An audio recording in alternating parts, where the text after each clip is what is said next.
අනුරාධපුරය තරම් මේ ලක්දෙරණ මත ශුද්ධ වූත් වන්දනීය වූත් ප්‍රෞಢ වූත් ඓතිහාසික වූත් භූමි භාගයක් තවත් නැත.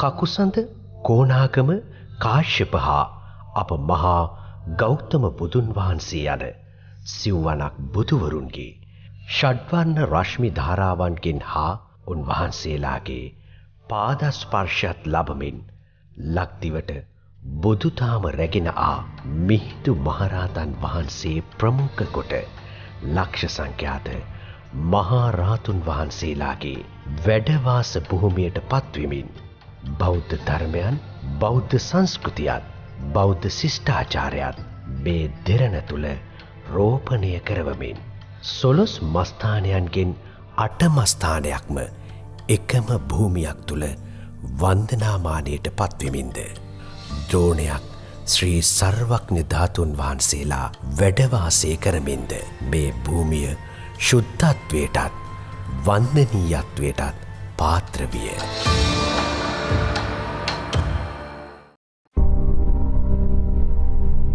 තිස්වසරක් පුරා පැවති ලෝකයේ දරුණුම ත්‍රස්තවාදය 2009 වසරේ මැයි මස 19 වන දින පරාජයට පත්කිරීමට නායකත්වය දුන් එවකට මෙරට පාලනය කළ ජනාධිපති අතිගරු මහින්ද රාජපක්ෂ මැතිතුමා මෙන්ම එවකට ආරක්ෂක ලේකම්ව සිටි වර්තමානයේ අතිගරු ජනාධිපති ගෝඨාභය රාජපක්ෂ මැතිතුමන්ගේ පූර්ණ අධීක්ෂණයෙන් යුක්තව මෙම සඳහිරු සෑය ඉදිකිරීම ආරම්භ කරන ලදී. වසර 30ක් පුරාවට පැවති යුද්ධය 2009 මැයි මාසේ 19 වෙනිදා උදේ 10 මාරට නන්දිකඩාල් කලපුවෙන් අවසන් වුණා. මේ කුරිරු යුද්ධය පැවති අවධියේදී මව්බිමත් මව්බිමේ වාසය කරන ජනතාවත් ඒ වගේම අපේ අනාගත පරම්පරාවත් බේරා ගැනීමටත් ඒ වගේම ඒ ජනතාව සහ අනාගත පරම්පරාවට නිදහසේ සාමයෙන් සතුටෙන් එකවන්ව එක කොඩියක් යටතේ එක නීති පද්ධතියක් යටතේ ගෞරවාන්විතව ජීවත් වීමේ හැකියාව ලබා දීමට තමයි මේ යුද හමුදාව, නාවික හමුදාව, ගුවන් හමුදාව, පොලිසිය සහ සිවිල් ආරක්ෂක බලකාය විශාල කැපකිරීම් සංඛ්‍යාවක් කරලා මේ යුද ජයග්‍රහණය ලබා ගත්තේ.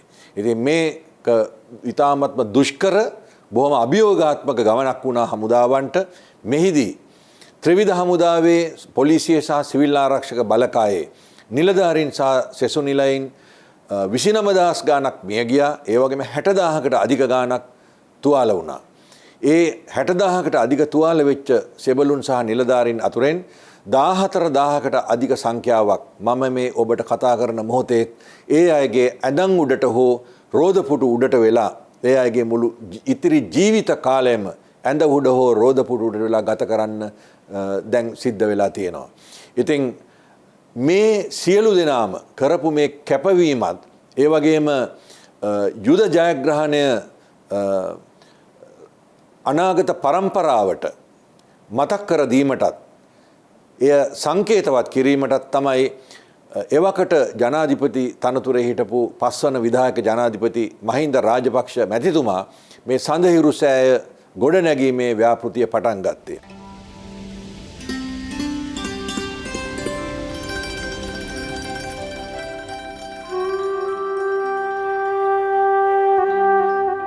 දෙදස් 10 වසරේ නොවැම්බර් මස 11 වන දින පෙරවරු 9:42ට යෙදුණු සුබ මොහොතින් මහා විහාරයේ විහාරාධිපති අටමස්ථානාධිපති හිමියන්ගේ මූලිකත්වයෙන් එවකට රාජ්‍ය ආරක්ෂක සේනා මූලස්ථානය වන්නි ආඥාපති වර්තමාන ආරක්ෂක ලේකම් මේජර් ජෙනරාල් කමල් ගුණරත්න මැතිතුමා ඇතුළු ඉහළ හමුදා නිලධාරීන්ගේ හා පුරාවිද්‍යා කැණීම් පරීක්ෂණ නිලධාරීන්ගේ සහභාගීත්වයෙන් සඳහිරු සෑ ස්තූපයේ වැඩ ආරම්භ කිරීමේ මංගල පස්පිඩැල්ල කැපීම සිදු කරන ලදී. මෙය සාමාන්‍ය ඉදිකිරීමේ ඉංජිනේරු කටයුත්තක් නොවුනි. එම නිසා ඒ සඳහා සියලුම ආගමික හා සිරිත් විරිත්වලට අනුකූලව මූලිකත්වය දෙමින් සිදු කිරීමට අවශ්‍ය සියලු පියවරයන් ඉටු කරන ලදී.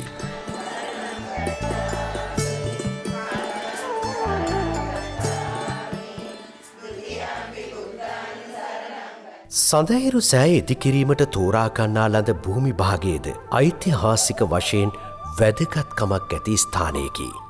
දුටුගැමුණු මහා නරපති එලාර රජ සමග විජිතපුරයෙන් ආරම්භ කළ සටන අවසන් කළ ස්ථානය සඳහිරු සෑය ඉදිකිරීම සඳහා තෝරාගන්නා ලද ස්ථානය වේ.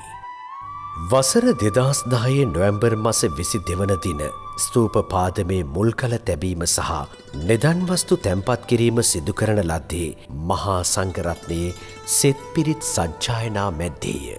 ඊට දින දෙකකට පසු එනම් නොවැම්බර් මස 24 වන දින ස්තූපයේ අත්තිවාරම සඳහා කැණීම් ආරම්භ කරන ලදී. මේ ස්ථානයේ යම් කිසි පුරාවස්තුන් තිබෙනවාද කියලා පරීක්ෂා කරලා බැලුවා මූලිකවම. එහෙම කිසිම පුරාවස්තුවක් අපට මේ භූමියේ තුල කැණීම් කරලා බලද්දී සමුනේ නැහැ. මේක අත වශයෙන්ම අතීතයේ ඉදිකිරීමට යොදා නොගත් බිමක් විදියට තමයි අපිට තහවුරු වුනේ. ඒ අනුව අපි මේකේ සම්පූර්ණ පොළොවේ තිබෙන ගල දක්වාම අපිට අපි පස් ඉවත් කළා. ඉවත් කරලා පාදම වශයෙන් ෆවුන්ඩේෂන් අත්තිවාරම වශයෙන් අපි යොදාගත්තේ ස්වභාවික ක්‍රමවේදයක්. ඒකත් අපිට මේ සඳහා උපදෙස් දුන්න විශේෂඥයින් විසින් ලබා දෙන උපදෙස් අනුව අපි කටයුතු කළා. 6-9 කළුගල් තට්ටුවක් දානවා. ඒ වගේ ABC තට්ටුවක් දානවා. ඒක හොඳට තද කරනවා. වයිබ්‍රේට් කරපු රෝලකින් මේ විදිහට පොළොව මට්ටම දක්වාම අපි පාදමක් සකස් කළා. ඒ පාදම ඇත්ත වශයෙන්ම කෘතිමව සකස් කළ කළුගලක් කිව්වොත් නිවැරදි.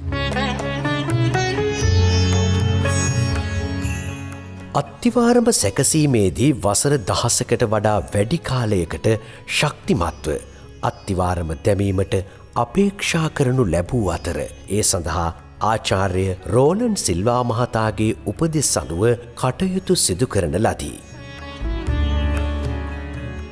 අවුරුද්දකුත් මාස 3කට ආසන්න කාලයක් පුරා අභීත රණවිරු පුතුන්ගේ ශ්‍රද්ධා භක්තියෙන් යුක්තව නිම වූ සඳහිරු සෑ පාදම මත ස්තූපය ගොඩනැකීමේ මංගල ගඩොල තැන්පත් කිරීම 2012 වසරේ පෙබරවාරි මස 4 වන නිදහස් දිනයදා ආගමික වතාවත්වලට මුල් තැන දෙමින් සිදු කරන ලදී. සඳහිරු සෑ ස්තූපය ගොඩනැකීමට අවශ්‍ය සියලු ගඩොල් වැලි අලුහුණු සකස් කරගන්නා ලද්දේ රණවිරුවන් විසින්ම වීම මෙහි ඇති තවත් විශේෂත්වයක්. පස්කපා එය ප්‍රවාහනය කොට මැටියනා ගඩොල් කපා ඒවා දරපෝරණු තුළ පුළුස්සා නියමිත ප්‍රමිතීන්වලට අනුකූලව සකස් කිරීම සිදු කරන ලද්දේ රණවිරුවන්ගේ ශ්‍රමදායකත්වයේ පිහිටි තවත් ස්ථාන 6ක් තුලදීය. මේ සඳහා පැරණි ස්තූප ගඩොල් ලෙස යොදාගත් ගඩොල්වලට සමානව 60%ක මැටි ප්‍රතිශතයකින් යුතුව දිගාංගල් 18ක්ද පළලාංගල් 8ක්ද උස අඟල් 2කින් යුක්තව දිනකට ස්තූප ගඩොල් 20000ක් නිපදවීම සිදු කරන ලදී. වියදම් වලට අපිට ලැබුණේ මේ ස්ථානයට පැමිණෙන සහ මේ ස්ථානයට ආධාර කරන රටේ ඉන්න ජනතාව.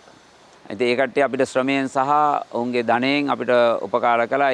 ඒ ප්‍රමාණයෙන් තමයි ඊට අමතරව ත්‍රිවිධ හමුදාවෙන් එකතු කරන ලද සුළු මුදලක් සෑම මාසකම මේ සඳහා බැර වුණා. ඉතින් මේ මුදලෙන් අපි කටයුතු කළා.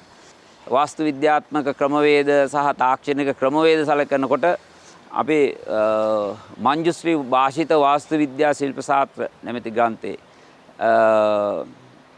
තමයි මේ මහා ස්තූප හදන සහ ඒ සඳහා කරන පුද පූජා ආගමික සිරිත් විරිත් ගැන සඳහන් විශේෂයෙන් සඳහන් වුණා. අපි පාදක කොටගත්තා අපේ මේ නිදහස් වස්තු තැන්පත් කිරීමේදී. 2012 වසරේ ඔක්තෝබර් 25 වන දින පළමු පේසා වලල්ලේ ඉදිකිරීම් කටයුතු ආරම්භ කරන ලදී. පළමු පේසා වලල්ල තුල නිදන් වස්තුන් ලෙස අෂ්ට මංගල වස්තුන් තැන්පත් කරන ලදී.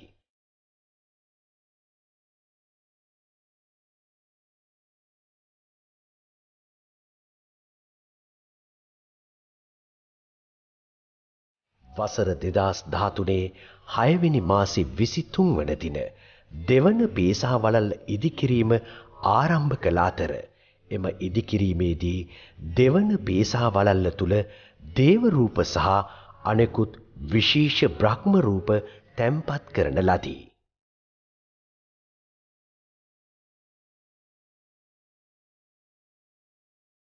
තුන්වන පේසා වලල්ල වසර 2014 6වෙනි මාස 12 වන දින ආරම්භ කළ අතර ඒ තුල වටිනා මැණික් හා පාෂාණ වර්ග තැන්පත් කරන ලදී.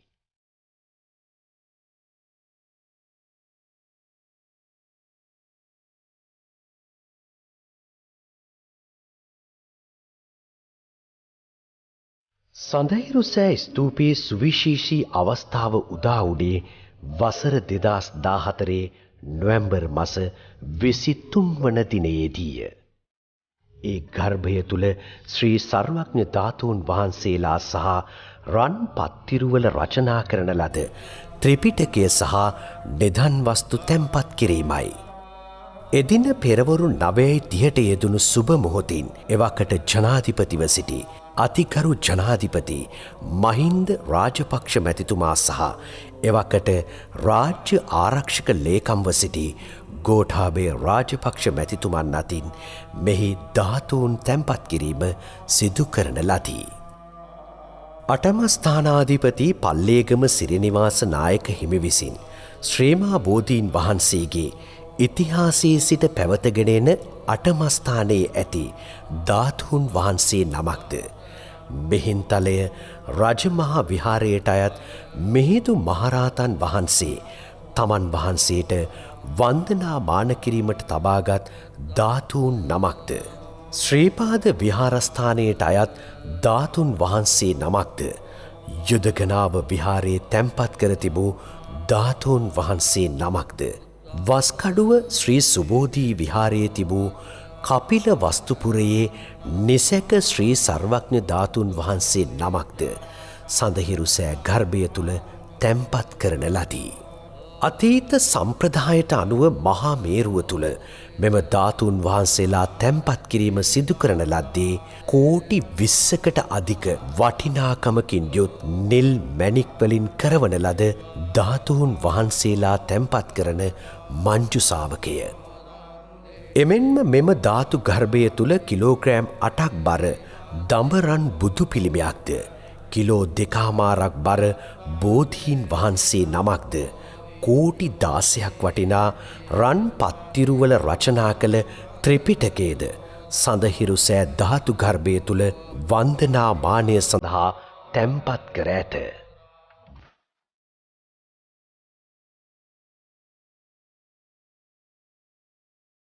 සඳහිරු සෑ ස්තූපයේ ගර්භය ගොඩනැගීම ආරම්භ කරන ලද්දේ ඉන් අනතුරුවය.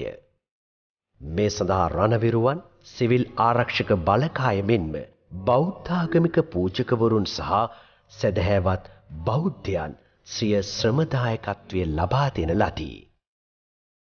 තූපවංශය මෙන්ම වෙනත් පොතපතින් අසා දැනගත් කරුණක් සිතෙහි රඳවාගෙන මනසින් චිත්තරූප මවමින් රුවන්වැලි මහා සෑය ඉදිරිපිට සිට එය ඉදි වූ ආකාරය පිළිබඳ විස්මය ජනක ලෙස අප සිතූ වාර අනන්තය. එය කිසිදා අපහට දැක බලා ගැනීමට නොහැකි වූ ලෙසම සිතා ගැනීමටවත් බැරි තරමේ විස්ම කර්මයක් බඳු විය. එහෙත් සඳහිරු සෑය ඉදිරිපිට සිට එය ඉදිවන අයුරු පමණක් නොව ඊට දායකත්වය ලබා දීමේ මහඟු පුණ්‍ය කර්මයටද අනුරාධපුරයට පැමිණි සියලු බෞද්ධ බැතිමතුන්ට අවස්ථාව උදා විය.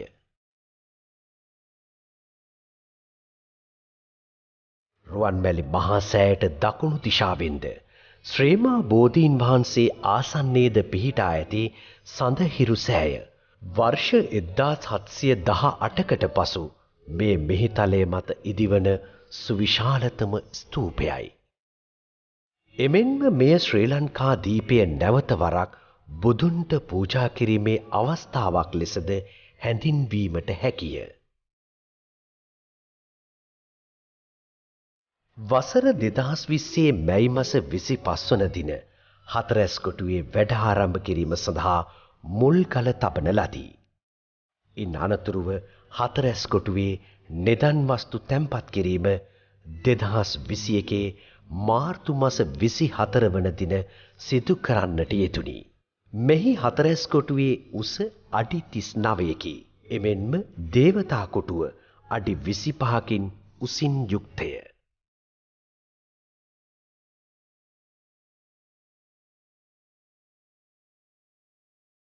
සඳහිරු සෑය උසින් අඩි 282යි අඟල් 6කි. මෙම සඳහිරු සෑය දෙවනි වන්නේ මේ ලෝකේ උත්තරීතරම වස්තුව වන රුවන්මැලි මහා සෑ රදුන්ට පමණි. එය එසේ අඩුවන්නේ රුවන්මැලි මහා සෑයට කරන ගෞරවනීය පුද සත්කාරයක් වශයෙනි. එමෙන්ම මෙතෙක් රුවන්මැලි මහා සෑය වටා පරිවාර චෛත්‍ය ආකාරයට තිබුණේ චෛත්‍ය 3ක් පමණි. නමුත් මේ මොහොත වන විට රුවන්මැලි මහා සෑය වටා සතර දෙසින් පරිවාර චෛත්‍ය 4ක් ලෙස පිහිටීමද සුවිශේෂී කරුණකි. සඳහිරු සෑය දිහා බලනකොට අපට සතුරු වෙන්න පුළුවන්. සමහර අයගේ සමහර වෙලාවට ඇයි මේ සඳහිරු සෑයක් හදන්නේ, ඉදි කරන්නේ, මෙච්චර චෛත්‍ය තියද්දින් කියලා හිතන්නට පුළුවන්. නමුත් අපි කල්පනා කරන්න මිරිස්වැටි සෑ රාජානන් වහන්සේ ඉස්සෙල්ලාම මේ මහමෙවුනා උයන ඉදි කරාට පස්සේ රුවන්වැලි සෑ ඉදි කරේ නැත්නම් අපිට රුවන්වැලි සෑයක් නැති වෙනවා. රුවන්වැලි සෑයයි මිරිසවැටියයි තියෙනවා කියලා ලංකාරාමේ චෛත්‍ය රාජානන් වහන්සේ හැදුවේ නැත්නම් අපිට ලංකාරාම චෛත්‍යයක් නැහැ. මේ තුනම තියෙනවා කියලා අපිට අබේගිරි චෛත්‍ය රාජානන් වහන්සේ ඉදි කළේ නැත්නම් වලගම්බා රජතුමා අපිට අද අබේගිරියකුත් නැහැ. මේ අබේගිරිය මිරිසවැටිය රුවන්වැලි සෑය තූපාරාමය ඒ වගේම ලංකාරාමේ වැනි ස්ථාන තියෙනවා කියලා පරාක්‍රම බාහු රජුරෝ දෙමළ මහා සෑය ඉදි කරන්න පටන් ගත්තේ නැත්නම් අපිට දෙමළ මහා සෑයකුත් නැති වෙලා යනවා. ඒ වගේම මහසෙන් රජුරෝ හදාපු අපේ ජේතවනාරාමේ නැති වෙලා යනවා. ඒ නිසා අපි හැම කෙනෙක්ම මේ යුගයේ මේ කාලේ මිනිසුන්ගේ වීරත්වය, මිනිසුන්ගේ ආධ්‍යාත්මය ලෝකයට කියා දෙන්නට කරපු නිර්මාණයක් හැටියට සඳහිරු සෑය අපිට සඳහන් කරන්නට පුළුවන්. ඒ නිසා මේ වෙලාවේ අපි වර්තමානයේ කරපු විශාලතම ආගමික කෘතිය වන්නේ නිර්මාණය වන්නේ මේ යුගයේ මේ සඳහිරු සෑයයි.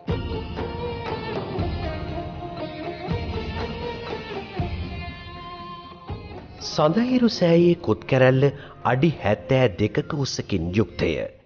එමෙන්ම අඩි 18ක් උස කොත් වහන්සේ වසර 2021 ඔක්තෝබර් 24 වන දින තැන්පත් කරන ලද්දේ ගුවන් හමුදාවේ ගුවන් යානාවල සහයෝගයන් සහිතවය.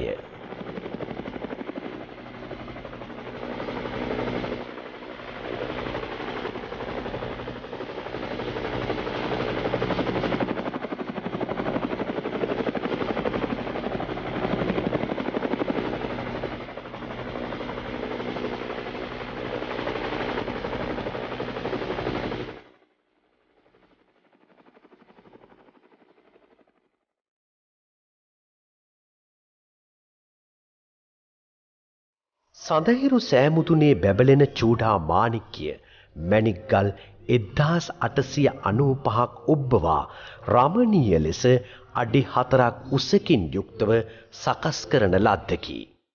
එය පරිත්‍යාගයක් ලෙස ආත සේනානායක මහතා විසින් ලබා දෙන ලදී.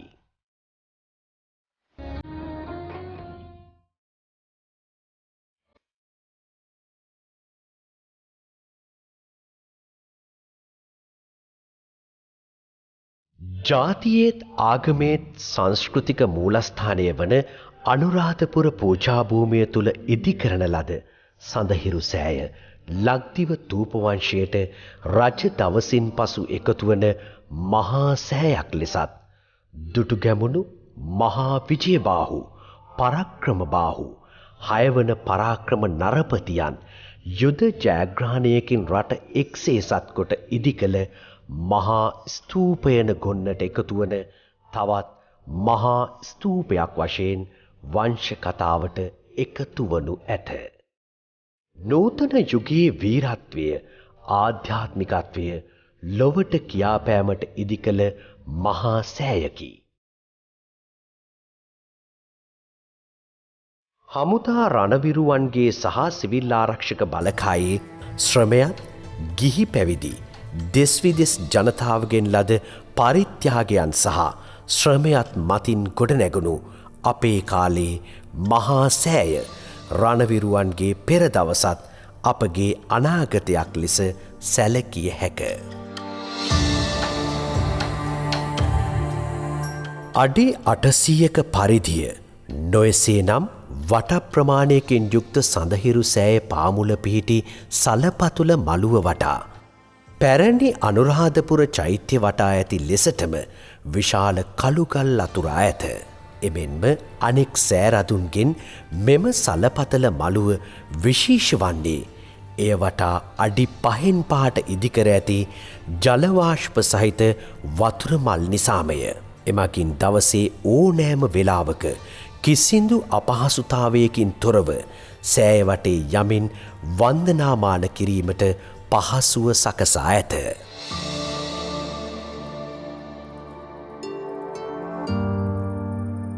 සාමාන්‍ය දාගැබැක් වටා ඇත්තේ ඇත් පවුරකි. එහෙත් සඳහිරු සෑය වටේ ඉදිකොට ඇත්තේ අඩි 8ක් දිග අඩි 4ක් පළල අඩියක් ඝනකමකින් යුත් කළුකලින් නිම වූ කැටපත් පවුරු 200කිනි.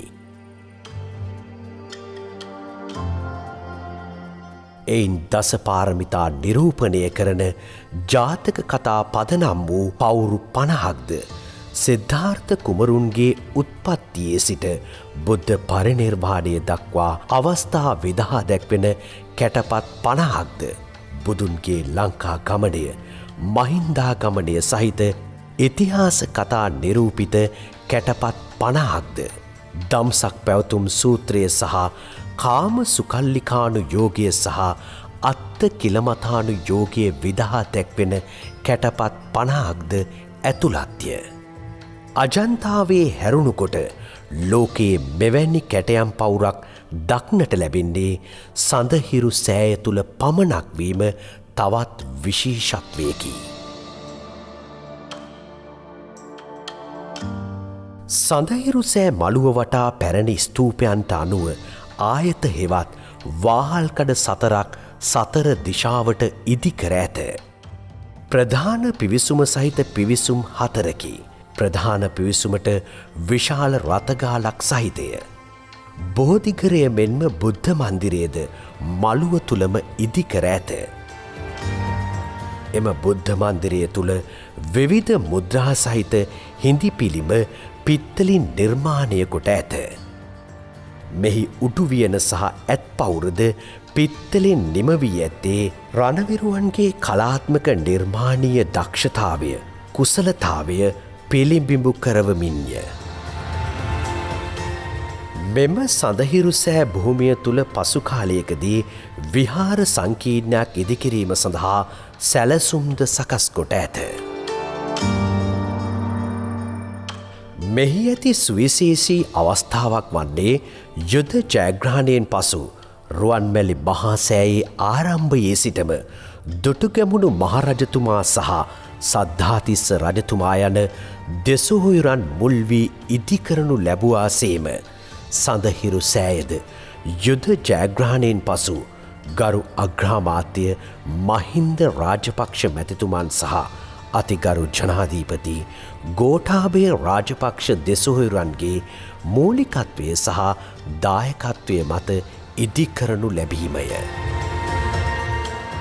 වසර 2010 නොවැම්බර් මස 11 වන දින ආරම්භ කරන ලද නූතන යුගයේ ඉදි වූ මහා සෑය 2021 වසරේ නොවැම්බර් මස 18 වන දින එනම් පුරා වසර 11කට පසුව ලෝකවාසී බෞද්ධ ජනතාවගේ වන්දනාමානය උදෙසා ශාසනයට පූජා කිරීමක් සිදු කරනු ලැබේ. මේ කරන්නා වූ සත් කටයුත්තේ ආධ්‍යාත්මික ශක්තියේ බලයෙන් රටට සාමය උදා වේවා, රටේ තියෙන ගැටලු ප්‍රශ්න निराකරණය වේවා, අපි සියලු දෙනාටම සංසාර භව දුකෙන් එතර වන්නට මේ ආධ්‍යාත්මික කුසලයේ හේතු වේවා කියලා අපි ප්‍රාර්ථනා කරමු.